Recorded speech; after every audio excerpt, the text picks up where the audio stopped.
Greetings! I am Daddy Fett, I'm Chuggy D. and you're watching the Nerd Treasure Chest. Alright gang, so for this week's episode, Scott has some classic Return of the Jedi figures, minty fresh, that we're going to look into. So let's look into the Nerd Treasure Chest and see what the first one is. Let's find out.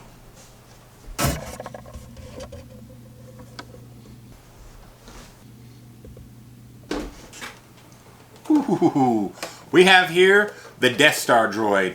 See, nice, minty fresh. Look how clean this thing is. It's been in this box since 1983. It's got the whole back there. The Death Star droid is number 61 on the back. It even has the Kmart tag on it. $3.44 when you could buy this back in 1983, 84.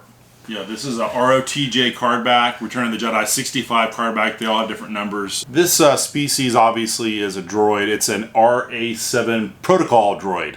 Some really interesting facts about this droid. It first appeared in the movie Star Wars: A New Hope.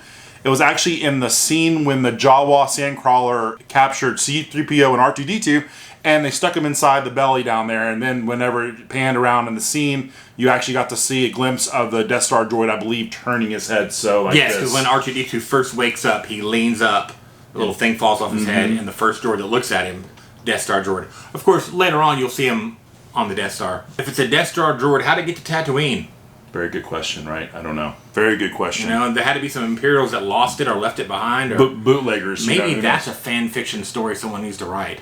How did this droid get on that Jawa sandcrawler? We've got a copyright of 1983, Lucasfilm, before Disney.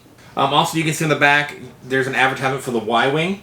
The C-3PO collector's case. Any kid back in those days, you had either the Vader collector case or you had the C-3PO collector's case. Those were the two that were available at your Toys R Us's and Kmart's of the world. Yes. Walmart wasn't really a big thing for buying toys back then. It's Kmart is where you went. This droid also had 4 classifications. The protocol droid. The Analyst? It also did, I guess, inventory tracking for building the Death Star. Death Star, lots Sure. to do.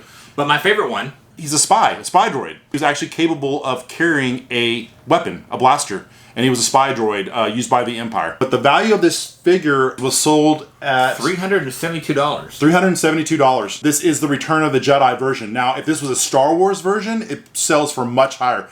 Who's going to trust that face? Yeah. That just looks evil. That droid looks like, hey, I'm going to get you. That's not a trustworthy droid for me. I don't think it would be a good spy because I would look at that droid and instantly think Empire. Yeah, it kind of looks like the fly mutated with the droid. Yeah. Like the big old fly eyes, right? And knowing what we know now, with all the backstories and everything, and the battle droids, you know, a lot of people, like in the Cantina, they don't like droids.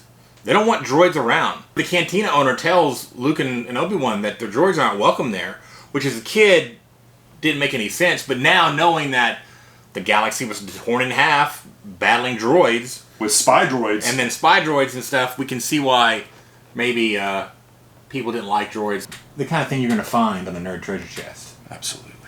Back in the chest again. See, there's the bug eye. He looks like a fly, right, guys? So that's all for today's Nerd Treasure Chest featuring the Death Star droid.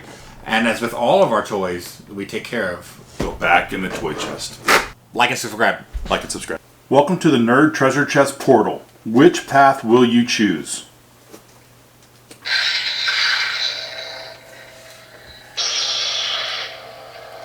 The choice is yours.